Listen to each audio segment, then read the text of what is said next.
Donald Trump's chief propagandist, Karoline Leavitt, just held a disastrous press conference in the White House. It's beyond parody. So she read a statement from Donald Trump about the potential for America to go to war with Iran.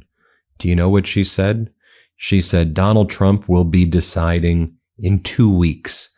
Yep, the old Donald Trump, 2 weeks. Give me 2 more weeks, 2 weeks for this, 2 weeks for that, 2 weeks. This was the statement that she read. Play this clip. Now, regarding the ongoing situation in Iran, I know there has been a lot of speculation amongst all of you in the media regarding the president's decision-making and whether or not the United States will be directly involved. In light of that news, I have a message directly from the president, and I quote, "Based on the fact that there's a substantial chance of negotiations that may or may not take place with Iran in the near future, I will make my decision whether or not to go within the next 2 weeks."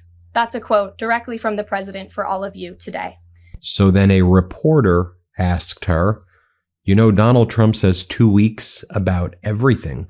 He said 2 weeks he would decide if he would sanction Russia, 2 weeks to decide what he was going to do with Ukraine. So how do we know that this 2 weeks is not just another made up 2-week thing by Donald Trump? Play this clip. There's still a substantial chance, is my question. I'm not going to get into the reasoning and the rationale. The president believes that, but that's his position, and he will make a decision within the next 2 weeks. Karoline. Sure. Thanks, Karoline. President Trump has said previously in regard to Russia, he's used this phrase about 2 weeks several times in terms of like, we expect like a 2-week deadline and then you get another 2-week deadline. How can we be sure that he's going to stick to this one on making a decision on Iran?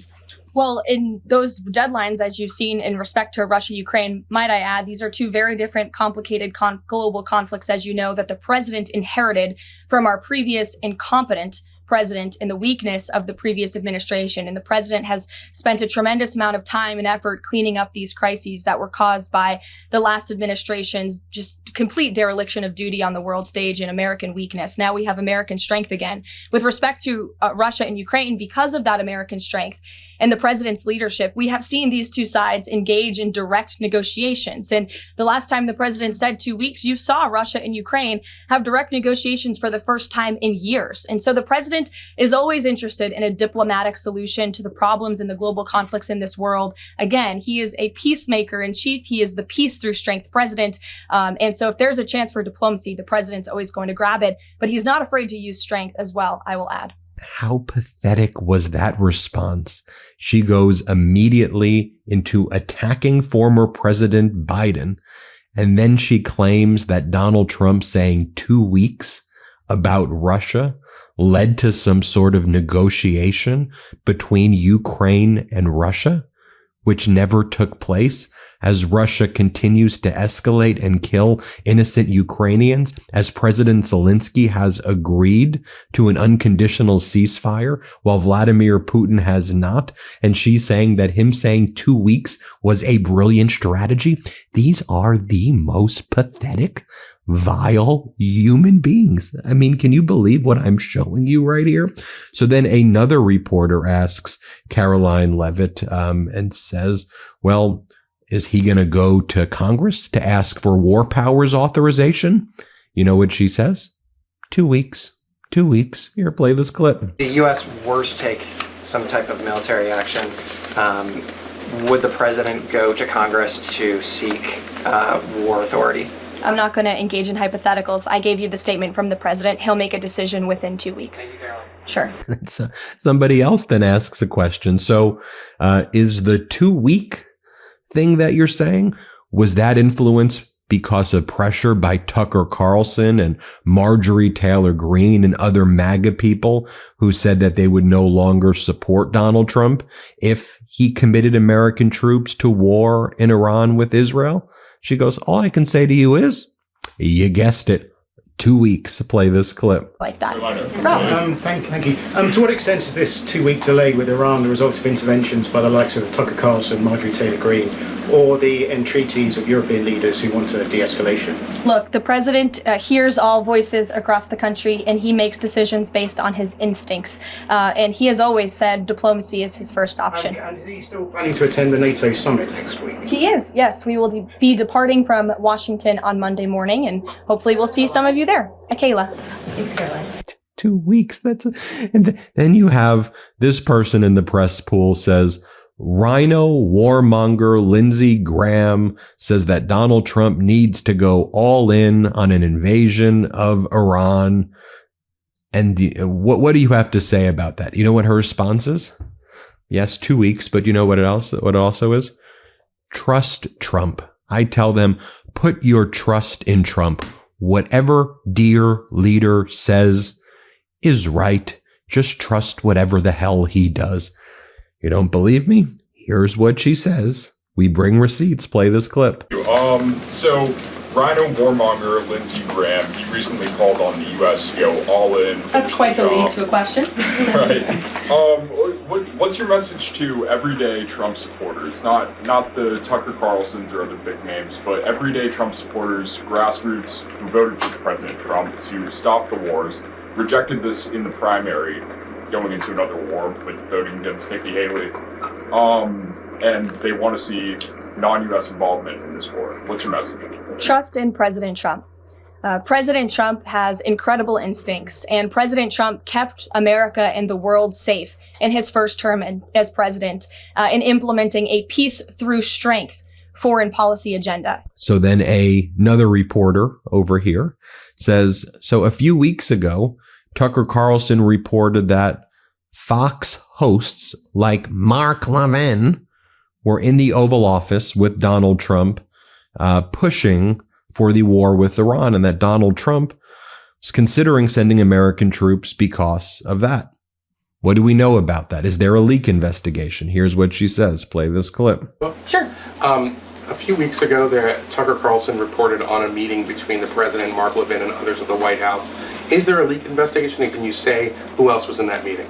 I'm not aware of a leak investigation at this time. I, for one, do not reveal details about the president's private meetings without his permission to do so. But certainly the president does not like when people leak.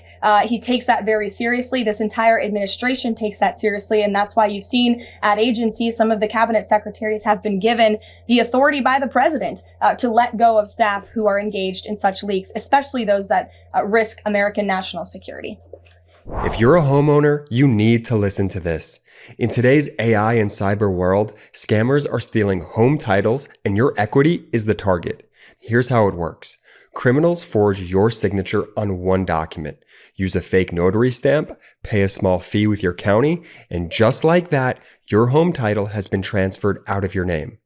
Then they take out loans using your equity or even sell your property, and you won't even know it's happened until you get a collection or foreclosure notice. So when's the last time you checked your home title? If your answer is never, you need to do something about it right now. That's why I've partnered with Home Title Lock so you can find out today if you're already a victim. Use my promo code Meidas at HomeTitleLock.com and you'll get a free title history report and a free trial of their $1 million triple lock protection. That's 24/7 monitoring of your title, urgent alerts to any changes, and if fraud does happen, they'll spend up to $1 million to fix it. Find out why I trust Home Title Lock. Protect yourself like I did and don't be a victim. Protect your equity today. Go to HomeTitleLock.com and use promo code Meidas. That's HomeTitleLock.com, promo code Meidas. Karoline Leavitt then says, we cannot allow this radical regime to acquire nuclear weapons. She then goes on to attack former President Obama's deal, whereby Iran denuclearized, stopped its nuclear weapons. To be very clear, Donald Trump had been trying to do a deal with Iran that was a weaker version of Obama's deal, with less safeguards and less controls to inspect Iran's facilities.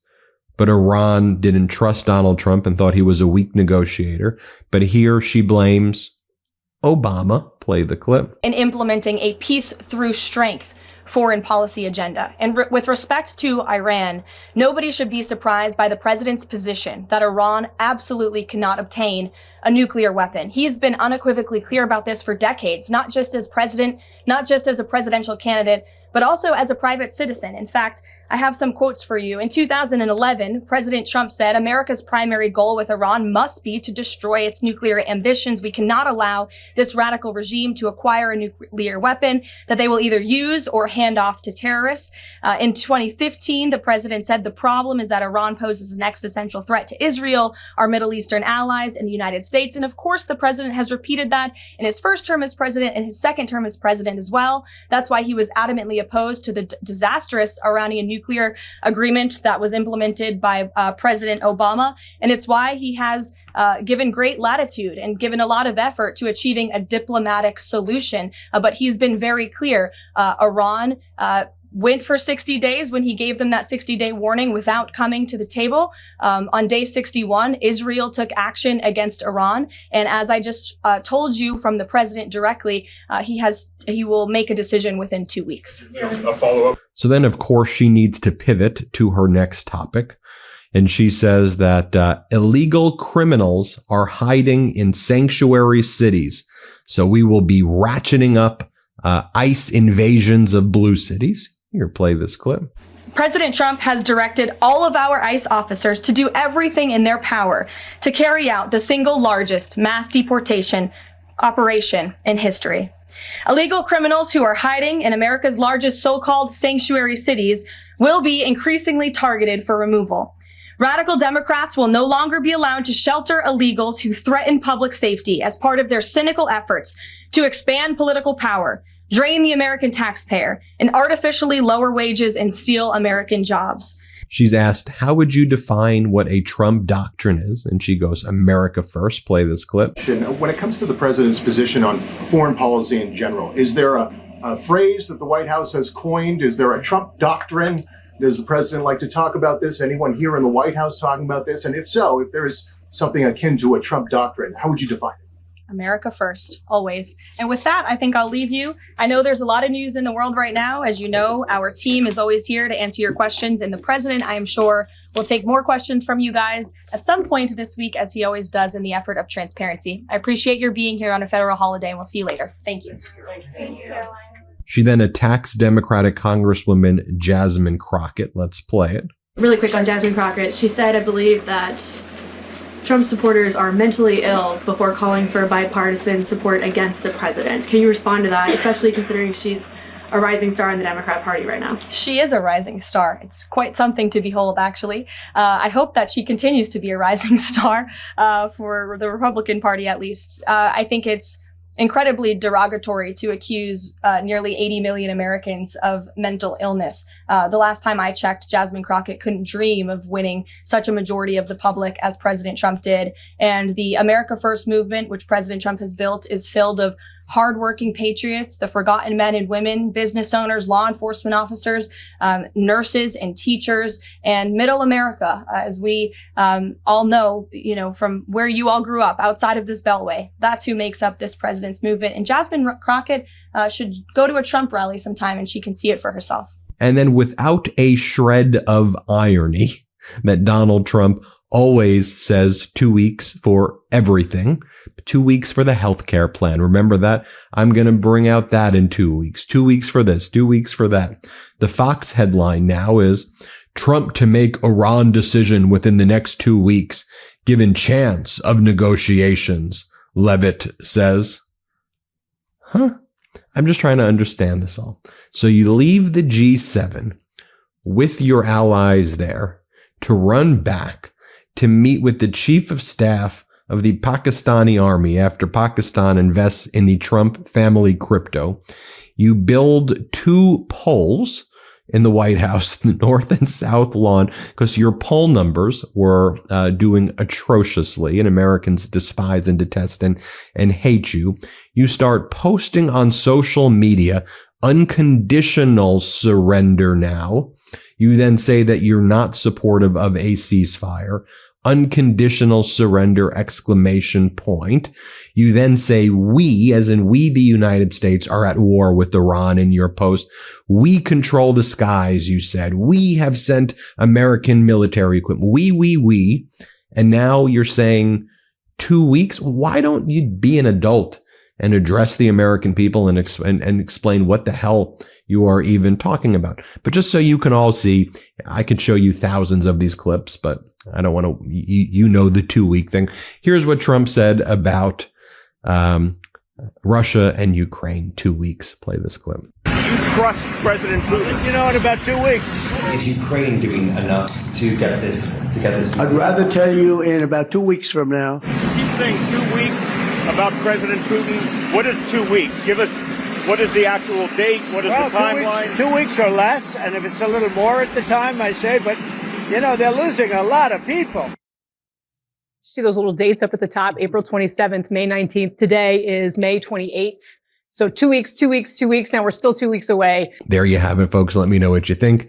Hit subscribe. Let's get to 5 million subscribers. Can't get enough Meidas? Check out the Meidas Plus Substack for ad-free articles, reports, podcasts, daily recaps from Ron Filipkowski, and more. Sign up for free now at MeidasPlus.com.